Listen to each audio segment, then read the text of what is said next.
Assalamualaikum warahmatullahi wabarakatuh. Perkenalkan, nama saya Wiam Surya Mulado. Saya dari Universitas Maliku Saleh, jurusan Psikologi. Kali ini berikan saya waktu sedikit untuk memaparkan tentang psikologi kognitif. Sebelumnya, saya ingin mempertunjukkan mapping saya. Ini mapping saya. Di sini terdapat psikologi kognitif, yaitu pertama pengertian neurosan kognitifnya, sistem saraf pusat, neuron, anatomi otak, korteks cerebral, area-area sensori motorik, neurosan kognitif, peralatan para ilmuwan neurosan. Baik, saya akan memulai. Udah salah. Selanjutnya adalah korteks cerebral.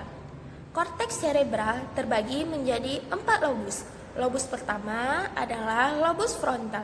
Apa sih fungsi lobus frontal itu? Lobus frontal terlibat dalam pengendalian impuls, pemecahan masalah, pertimbangan atau judgement, pengendalian dan pelaksanaan perilaku, dan juga pengorganisasian yang kompleks. Yang kedua adalah lobus frontal. Apa sih fungsi lobus frontal itu? Lobus frontal yaitu memproses sinyal-sinyal auditorio tingkat tinggi atau bicara dan juga pengenalan wajah. Yang ketiga adalah lobus parietal. Lobus parietal berfungsi untuk mengintegrasi informasi sensori dari panca indera, manipulasi objek, pemrosesan dari visual spasial. Yang ketiga adalah lobus occipital atau korteks striat. Di sini lobus ini berfungsi untuk terlibat juga dalam proses visual, yakni menerima visual dari retina, prosesan informasi tersebut dan mengirimkan ke area-area relevan. Selanjutnya adalah anatomi otak. Otak manusia terbagi menjadi 2 struktur sejenis, yaitu hemisfer cerebral kiri dan juga kanan. Kedua hemisfer ini diselubungi oleh lapisan korteks cerebral, yakni sejenis material tipis dan basah yang berwarna abu-abu yang dipadati oleh tubuh-tubuh sel neuron dan akson pendek dan tidak berhubungan. Pusat. Apa sih itu sistem saraf pusat? Oke, saya akan menjelaskan bahwa sistem saraf pusat atau Central Nervous System atau CNS terdiri dari saraf tulang belakang dan juga otak. Unsur dasar pembentukan sistem saraf pusat adalah neuron. Neuron adalah sebuah sel khusus yang mengirimkan informasi sepanjang sistem saraf. Berikutnya adalah area sensori motorik. Area sensori motorik atau area-area motorik di setiap hemisfer mengendalikan pergerakan sisi tubuh yang berlawanan. Hemisfer kiri, contohnya, hemisfer kiri mengendalikan pergerakan tubuh kanan dan sebaliknya. Jadi, contohnya begini. Jika saya mengendalikan tangan kanan saya, berarti hemisfer kiri yang telah mengendalikan tangan kanan saya. Di sini juga pasti banyak yang ingin tahu apa itu lobotomi. Tadi kan saya bilang penelitian awal tentang lobotomi, frenologi, dan lokalisasi fungsi pendahulu ilmu sains kognitif modern. Lobotomi adalah suatu operasi bedah saraf yang melibatkan koneksi lobus frontal di otak. Lobotomi selalu berkonversial, namun secara luas dilakukan dari 2 dekade sebagai pengobatan untuk skizofrenia, depresi, gangguan bipolar, dan penyakit jiwa lainnya. Lobotomi sengaja atau dilakukan dengan merusak jaringan otak untuk mengobati penyakit jiwa tersebut. Selanjutnya adalah neurosan kognitif. Neurosan kognitif adalah ilmu yang menyediakan dasar-dasar lebih jauh lagi menyelidiki isu-isu lama terkait pikiran dan juga tubuh. Penelitian awal tentang ini yaitu lobotomi, frenologi, dan lokalisasi fungsi pendahulu ilmu sains kognitif modern. Oke, tadi Frenologi adalah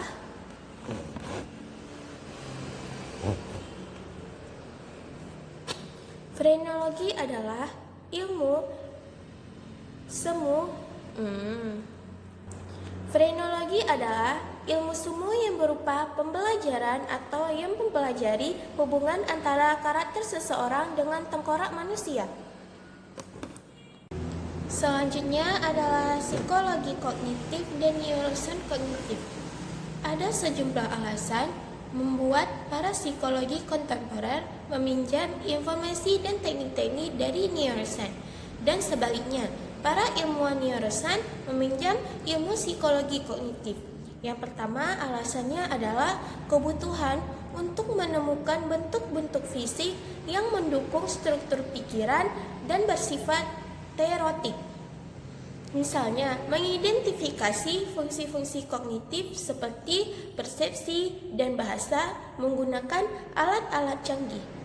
Yang kedua adalah kebutuhan para ilmuwan neuroscience untuk menghubungkan penemuan mereka dengan model-model fungsi otak dan juga kognisi yang lebih komprehensif.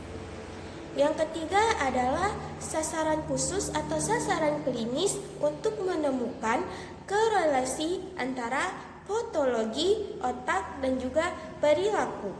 Yang keempat adalah meningkatnya keterlibatan fungsi-fungsi otak atau neurologis dalam model-model yang menggambarkan kinerja pikiran. Yang kelima adalah upaya para ahli komputer untuk membuat stimulasi kognisi semata dengan mengembangkan piranti lunak yang mampu berperilaku seperti otak manusia.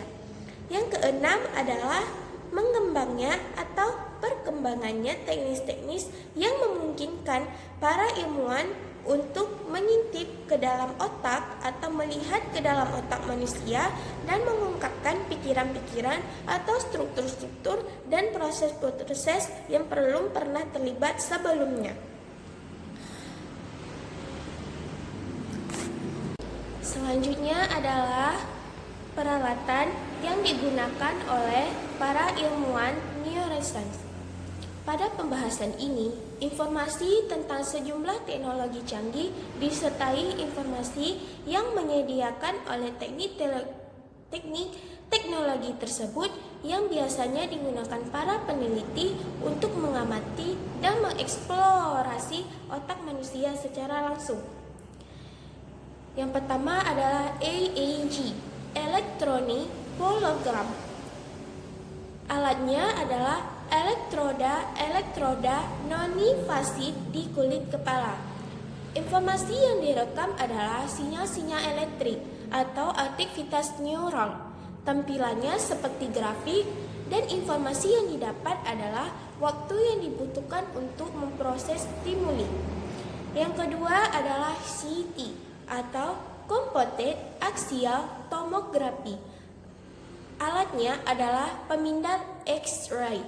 Informasi yang direkam adalah kepadatan jaringan. Tampilannya tampilan 3D. Informasi yang didapat adalah struktur otak. Yang ketiga adalah PAT atau positron emission tomography. Alat yang digunakan adalah pemindai radioaktif. Informasi yang direkam adalah aliran darah cerebral atau penggunaan glukosa. Tampilannya adalah tampilan 3D yang memberi kode-kode berwarna. Dan informasi yang didapat adalah fungsi otak. Yang keempat adalah MRI, yaitu Magnetic Resonance Imaging, yaitu alatnya adalah pemindai elektromagnetik. Informasi yang direkam adalah kepadatan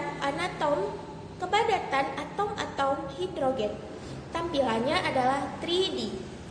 Informasi yang didapat adalah struktur otak. Yang keenam adalah MAG. MAG disebut dengan Magnesium Scintigraphy. Alat yang digunakan adalah pemindai elektronik.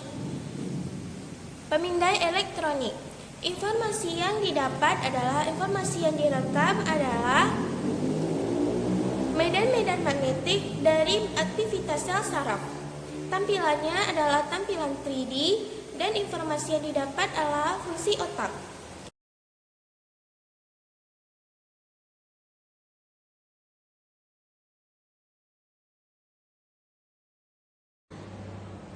Yang kelima adalah fMRI, yaitu Functional Magnetic Resonance Image. Alatnya adalah pemindai elektronik, pemindai elektromagnetik. Informasi yang direkam adalah kepadatan atom-atom hidrogen. Tampilannya adalah tampilan 3D. Informasi yang didapat adalah struktur dan fungsi otak.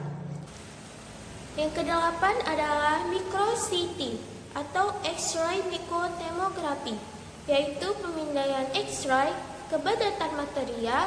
Tampilannya adalah 3D dan struktur objek-objek yang sangat kecil.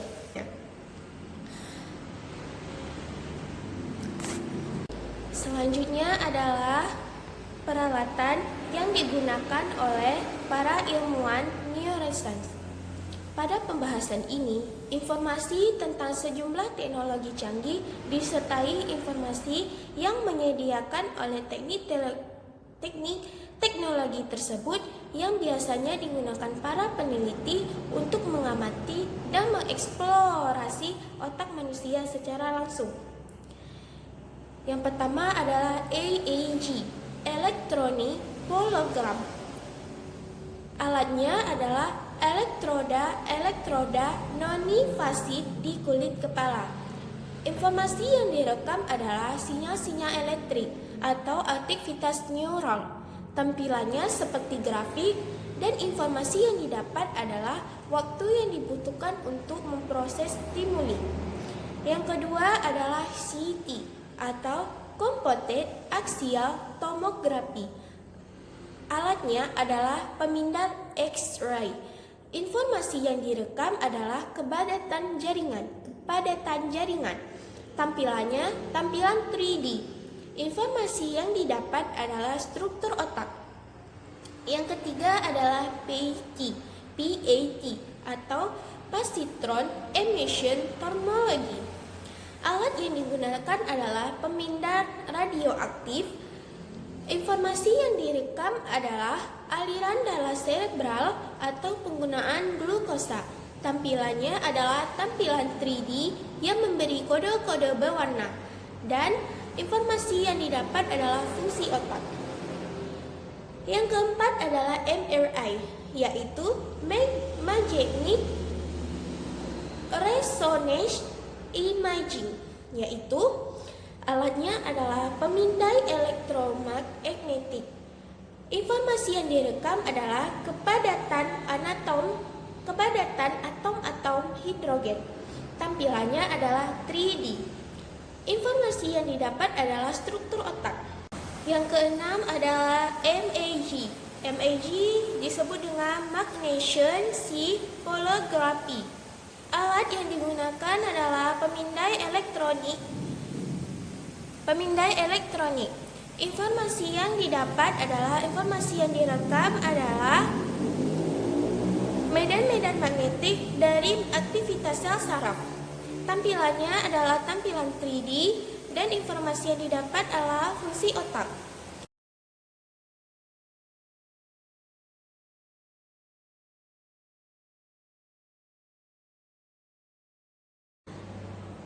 Yang kelima adalah fMRI, yaitu Functional Magnetic Resonance Image. Alatnya adalah pemindai elektronik, pemindai elektromagnetik. Informasi yang direkam adalah kepadatan atom-atom hidrogen. Tampilannya adalah tampilan 3D. Informasi yang didapat adalah struktur dan fungsi otak. Yang kedelapan adalah micro-CT atau X-ray microtomografi, yaitu pemindaian X-ray kepadatan material. Tampilannya adalah 3D dan struktur objek-objek yang sangat kecil.